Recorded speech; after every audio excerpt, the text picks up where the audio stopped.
Halo, ketemu lagi dengan saya Wahyono. Ini merupakan serial tutorial untuk pemrograman C++ untuk pemula. Jadi pada video yang pertama ini saya akan membahas terkait dengan struktur dasar dari pemrograman C++. Nah, untuk melakukan itu saya menggunakan online compiler. Jadi di sini saya tidak perlu melakukan instalasi apapun. Saya hanya perlu membuka yang namanya online GDB melalui browser, gitu ya.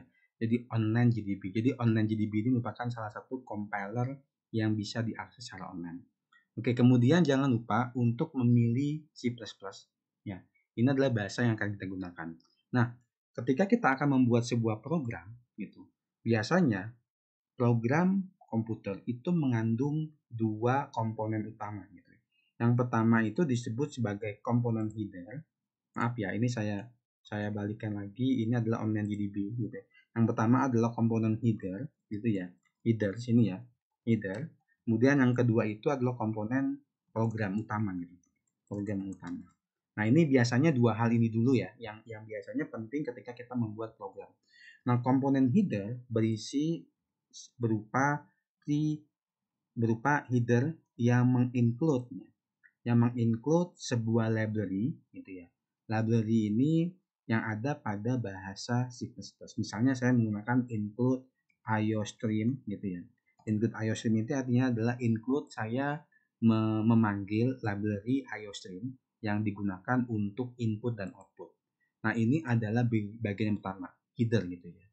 Di sini adalah predefined library yang kita gunakan input. Nah, bagian yang kedua itu adalah bagian utama, yaitu program utama. Biasanya diawali dengan int, kemudian main, dan jangan lupa kurung buka, kurung tutup. Kemudian kita menggunakan kurung kurawal dan diakhiri dengan kurung kurawal. Jadi ini. Jadi kalau ini sudah di kurung kurawal dan sudah di kurung kurawal. Nah, artinya adalah kita nanti akan menulis program di dalam kurung kurawal ini. Nah, kemudian karena kita menggunakan int ini ya, maka jangan lupa di sini kita menuliskan return 0. Nanti kita akan belajar kenapa ini harus return 0 ya. Nah, barulah di bagian sinilah kita menuliskan program yang akan kita eksekusi. Nah, di sini saya akan mencontohkan program yang paling simple, yaitu program untuk mencetak kata, misalnya gini ya, kata hello world, gitu ya. Jadi ini merupakan program yang saya gunakan untuk mencetak hello world, gitu ya. Nah, di sini kita menggunakan fungsi yang namanya cout. Nah, karena di sini kita menggunakan cout, jangan lupa yang di header itu kita menuliskan using namespace std. Ini artinya adalah kita menggunakan namespace standar, gitu ya. Yang ada pada IOStream. Nah, kemudian di dalam cout ini jangan lupa menggunakan simbol ini dan juga menggunakan simbol ini di akhir ini ada inl. Ini artinya endline. Jadi kita memberikan baris baru. Nah, ketika kita membuat program, jangan lupa untuk selalu memberikan tanda titik koma. Kenapa? Karena kalau tanpa tanda titik koma itu akan jadi error. Ini misalnya kalau saya jalankan ini ya, tanpa titik koma saya jalankan itu ya, program ini akan menghasilkan error, compilation error, gitu ya. Karena apa? Karena tidak ada tanda titik koma. Kemudian saya masukkan titik koma, gitu ya. Maka ketika saya run, maka dia akan menghasilkan hello world. Jadi hello world ini adalah kata yang saya cetak menggunakan fungsi cout, gitu ya. Oke, kita bisa menggunakan lebih dari fungsi cout, hello world. Kemudian di sini saya buat lagi misalnya halo dunia, gitu ya. Halo dunia. Nah, kemudian saya jalankan, maka di sini akan ada dua yang dicetak, yaitu hello world dan juga halo dunia. Hello world dan juga halo dunia.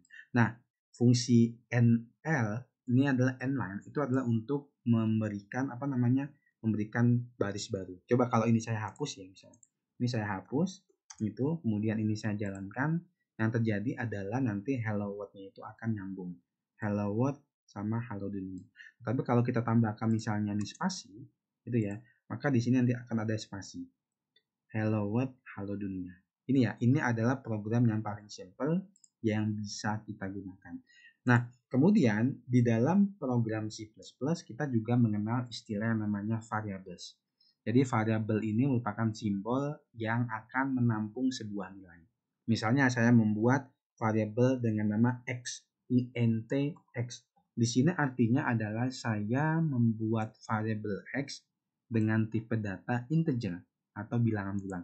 Nah, kemudian saya memberikan assignment, itu ya, statement assignment x sama dengan 10.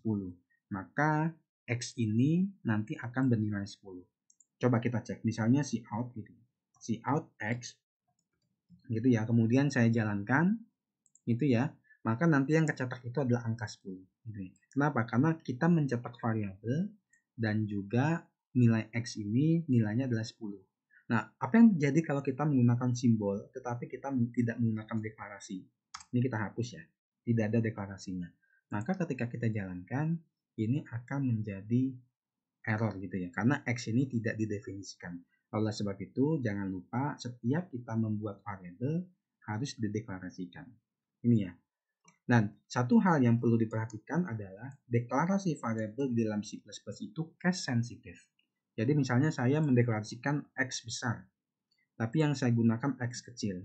Ketika saya eksekusi, itu ya, maka nanti hasilnya adalah error. Kenapa? Karena X kecil dengan X besar ini dianggap sesuatu hal yang berbeda. Berarti di sini harusnya adalah X kecil, gitu ya, ini X kecil, dan ini juga X kecil, dan juga ini X kecil. Maka ketika kita jalankan, maka dia akan menjadi 10. Itu ya. Nah, di dalam membuat program komputer berbasis C++, kita juga boleh menggunakan lebih dari satu variabel. Contohnya ini, misalnya x, y. Artinya saya membuat dua variabel, yaitu variabel x dan juga variabel y. Kemudian saya membuat y sama dengan 20, gitu ya. Jadi x bernilai 10 dan y bernilai 20. Kemudian saya menuliskan cout, gitu ya. Cout itu adalah mencetak x dikalikan dengan y. Maka ketika saya jalankan, gitu ya. Ketika saya jalankan, hasilnya adalah 200. Dan satu hal yang perlu diingat, ketika kita assign sebuah nilai kepada variabel, jangan lupa setiap variabel itu sebelumnya harus sudah dideklarasikan. Kita tidak bisa seperti ini ya. Kita tidak bisa melakukan seperti ini. Karena nanti ini dianggap error. Jadi kita harus mendeklarasikan variabel terlebih dahulu, baru kemudian kita bisa mengassign nilai sebuah variabel. Oke, ini adalah contohnya. Oke, saya kira itu video kita perkenalan program pada C++. Jangan lupa untuk subscribe channel ini untuk supaya tidak ketinggalan video-video selanjutnya. Terima kasih, sampai ketemu pada video selanjutnya.